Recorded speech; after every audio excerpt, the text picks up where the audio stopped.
তৃষ্ণা থাকুক। সোহেল ইকবাল খান। ছোট্ট নদ আজি হলেও ছিলাম তব সমুদ্র, ছিলাম গর্জন মুখর সদাচঞ্চল সাগর। আজকের এই আমি আর নাকি আমি নাই। ম্রিয়মাণ স্তব্ধতায় মুগ্ধতাগুলো কেমন করে নাকি গ্রাস করেছে আমায়। সাদা চেরা বকপাল উড়ে যায় আমি দেখি না, বালিকা ডাকে আমি শুনি না। আমার ভবিতব্য পানে চাহিয়া একটা দীর্ঘশ্বাস।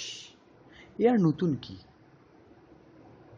সেটাই হোক না, এই তো আছি। সেই আমার আমি। ভুল ওটা। আমি যতই বদলাই আমি তো আমিই। তৃষ্ণা থাকুক, নতুবা জলই তো রুচবে না। তোমার আকাঙ্ক্ষাও জাগুক, নতুবা আমিই তো থাকি না।